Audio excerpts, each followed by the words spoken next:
전국적으로 코로나19가 재확산되는 가운데 부산에서도 최근 며칠 사이 확진자가 꾸준히 발생하고 있습니다. 방역당국은 지역 내 감염과 인접지역 확진자 발생 추이를 바탕으로 사회적 거리두기 단계 조정을 검토 중입니다. 도시재생 뉴딜 사업 대상지로 선정된 해운대구 반여 2, 3동이 마을을 상징하는 캐릭터를 만드는 등 마을 브랜딩에 나섰습니다. 다양한 사업에 주민 공동체가 함께 참여하며 마을에 활력을 불어넣고 있습니다. 최근 부산의 모 산후조리원에서 간호조무사 결핵 환자가 나온 것과 관련해 보건당국이 신생아와 영아 접촉자들을 대상으로 검진을 진행한 결과 아직까지는 추가 환자가 나오지 않은 것으로 나타났습니다. 기장군이 원자력안전위원회에 원전 소재지 이전에 대한 당위성을 강조한 건의문을 정부와 국회에 전달하기로 했습니다. 시청자 여러분 안녕하십니까? 헬로티비 뉴스 부산입니다. 23일 0시 기준 전국의 코로나19 확진자는 271명으로 엿새 만에 300명 아래로 내려왔습니다. 하지만 휴일 검사가 평일보다 적은 점을 감안할 때 추세가 꺾였다고 판단하기에는 아직 이른데요.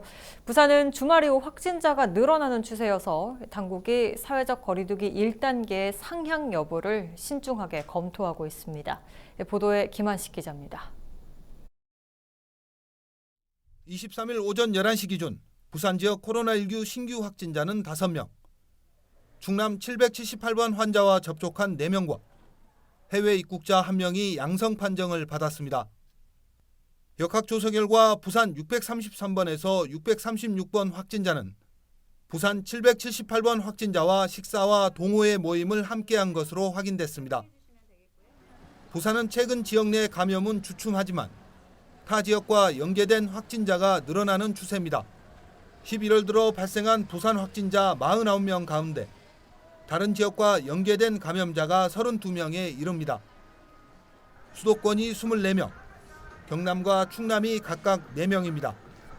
산발적인 소규모 발생들이 굉장히 많이 이루어지고 있기 때문에 저희가 역학조사에 굉장히 어려움들이 많습니다. 부산 지역에서도 역시 또 다른 유행이 시기가 올 것으로 생각하고 저희들은 거기에 맞춰서 대응을 철저히 확진자 2명이 발생한 A초등학교의 접촉자 282명을 검사했지만 모두 음성으로 나왔고 이 가운데 94명은 자가격리됐습니다.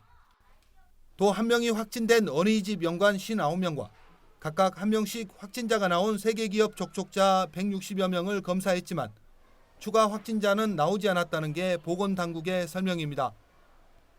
부산시는 지역 내 감염과 경남 확진자 발생 추이를 검토해 사회적 거리두기 단계를 상향 조정하는 방안을 검토하고 있습니다.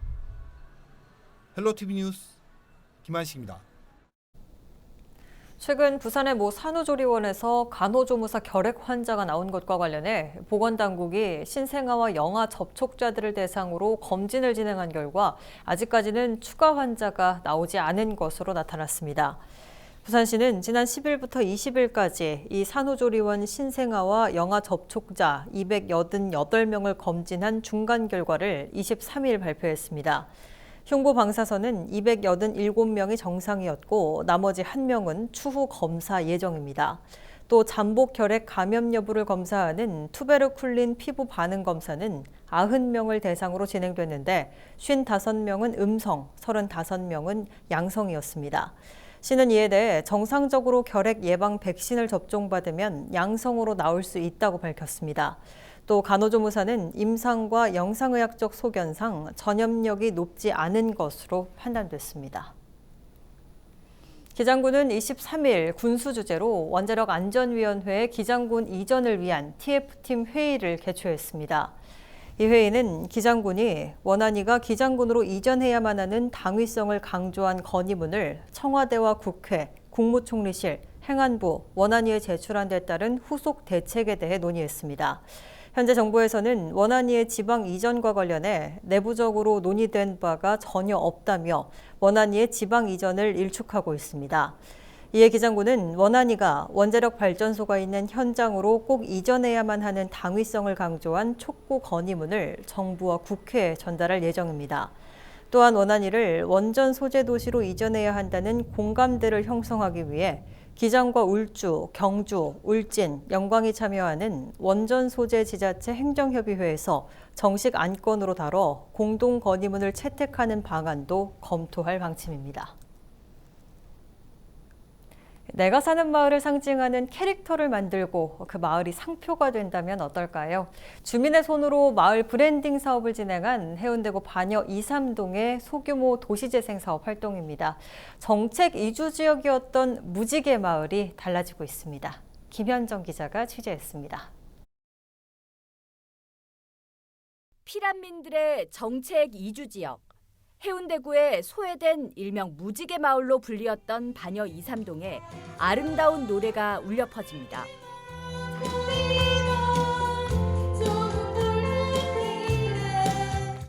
자연을 벗삼은 초록공원에서 특별한 공연이 펼쳐졌습니다.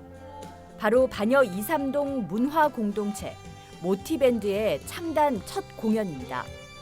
멤버는 모두 마을 주민들로 구성됐습니다. 모티는 모퉁이의 경상도 사투리로 외진 곳이지만 골목을 들어가려면 항상 거치는 공간 같은 마을 밴드가 되겠다는 의미를 담고 있습니다. 마을 문화 공동체로서 지역 주민들로 결성된 밴드입니다. 앞으로도 청소년이나 중장년층, 노년층 모든 저소득층이나 빈곤층 등을 위하여 마음의 힐링이 되는 음악 문화 활동을 하고 싶습니다. 지난 3일 국토부의 도시재생 뉴딜 사업으로 선정된 반여 2~3동은 지난해부터 마중물의 역할을 할 수 있는 소규모 재생 사업을 진행했습니다. 마을 브랜딩 사업으로 희망을 담은 밝고 사랑스러운 마을 캐릭터도 주민들의 손으로 탄생시켰습니다. 반디는 맑고 깨끗한 곳에 사는 반디뿌리처럼 저희 반여동처럼 맑고 깨끗한 곳에 주민들이 숨 쉬고 있다, 이게 표현을 해서 짓게 되었습니다. 머리에 나뭇가지가 꽂혀져 있습니다. 자연 속에 반여동이 숨 쉬고 있는 저희 도시를 형상화하였고요. 그리고 이 목도리는 따뜻한 이미지를 주었습니다. 앞으로 반여 2~3동의 도시재생은 주민들과 함께 계속 이어질 계획입니다. 전체 사업비 466억을 우리가 이제는 활용해서 반여 2~3동을 새롭게 완전히 바꿀 수 있는 도시재생이라는 길을 불어넣기 위해서 마을 주민들에게 조금씩 도시재생이라고 하는 것을 가르쳐드리기 위해서 우리는 마을 브랜딩 사업을 시작하게 된 계기가 된 겁니다. 반디와 함께 새롭게 출발한 반여 2~3동의 희망의 무지개가 마을에 어떠한 활력을 불어넣을지 주목됩니다. 헬로티비 뉴스 김현정입니다.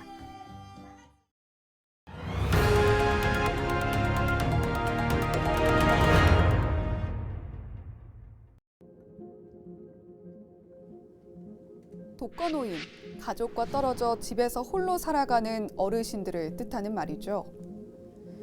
혼자 지내는 어르신들이 150만 명을 넘어섰습니다. 올해 8월까지 집계된 독거노인의 수는 158만 9천여 명. 대전시 인구 149만 명보다도 많은 어르신들이 홀로 살아가고 있는 셈입니다.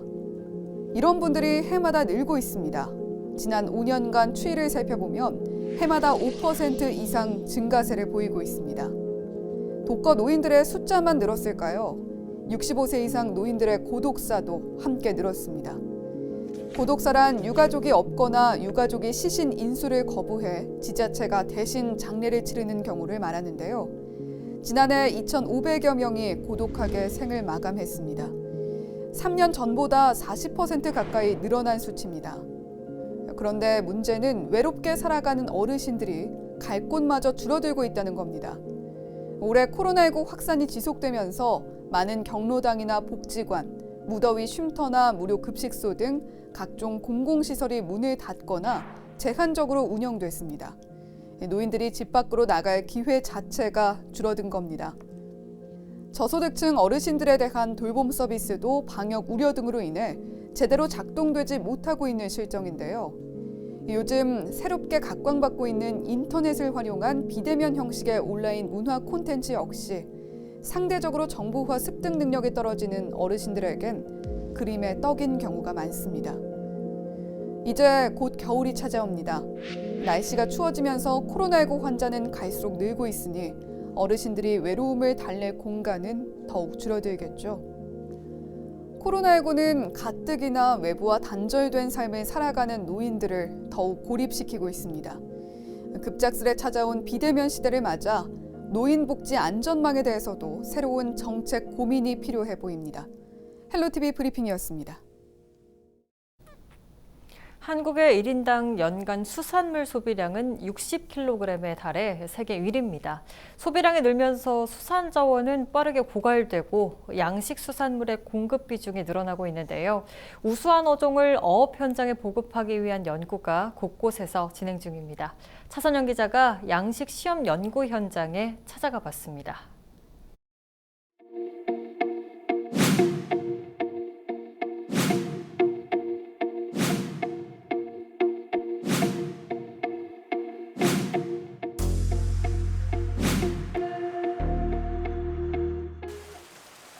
국립수산과학원에서 곤충 생산 업체와 협업해 개발한 곤충 배합 사료를 먹고 자란 넙치입니다.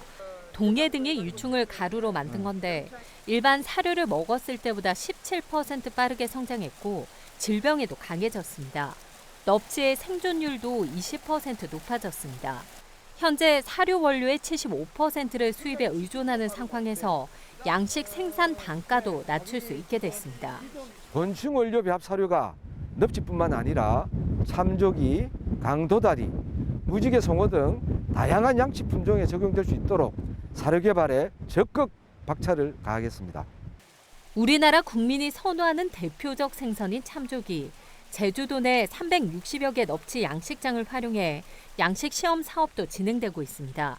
참조기의 경우 국내 소비 전량을 어획이나 수입에 의존하고 있는 실정. 하지만 어획량은 2011년 5만 9천 톤에서 2018년 2만 3천 톤으로 급감해 양식 수요가 늘고 있습니다. 연중 18도 이상의 수온을 유지하는 지하 해수를 이용한 이 양식 시험 사업의 경제성이 확보된다면 양식 참조기가 어업 현장에 본격 보급될 예정입니다. 한국의 1인당 연간 수산물 소비량은 약 60kg 정도로 세계 1위입니다. 수산물 소비가 늘면서 수산 자원은 크게 줄어 양식 수산물의 공급 비중은 늘어날 수밖에 없습니다. 국립수산과학원에서 다양한 어종에 대한 양식 연구가 활발히 진행되고 있는 이유 중 하나입니다. 지난 8월 국내에서 처음으로 수정란 생산에 성공해 화제가 된 흔히 참치라고 불리는 참다랑어. 대형 수족관에서의 사육에도 성공했습니다. 지난 6월 1kg이었던 참다랑어의 무게는 4개월 만에 3kg으로 늘었고 30cm 정도였던 크기도 50cm로 훌쩍 자랐습니다. 향후 대형 수족관을 이용해서 어미로 성장시킴에 따라 수정란을 생산할 경우 양식용 수정란 생산 기반을 더욱 다양하게 할 수 있는데 그 의의가 있다 하겠습니다. 양식 생산 단가를 낮추고 양식이 어려웠던 어종의 연구가 진전돼 어업 현장의 보급을 앞두고 있는 모습입니다. 헬로티비 뉴스 차선영입니다. 국민의힘 하태경 국회의원은 23일 자신의 SNS를 통해 지역 관문공항의 상생과 균형 발전을 위해 부산 경남과 대구 경북, 광주 호남 등 3자 연석회의를 제안한다고 말했습니다. 하 의원은 부산, 대구, 광주의 공항특별법을 함께 통과시키자는 홍준표 의원의 제안에 환영한다며 이들 지역 신공항을 관문공항화해 지역 균형 발전을 위한 초석으로 삼자는 것은 논의해 볼 만한 가치가 있다고 말했습니다.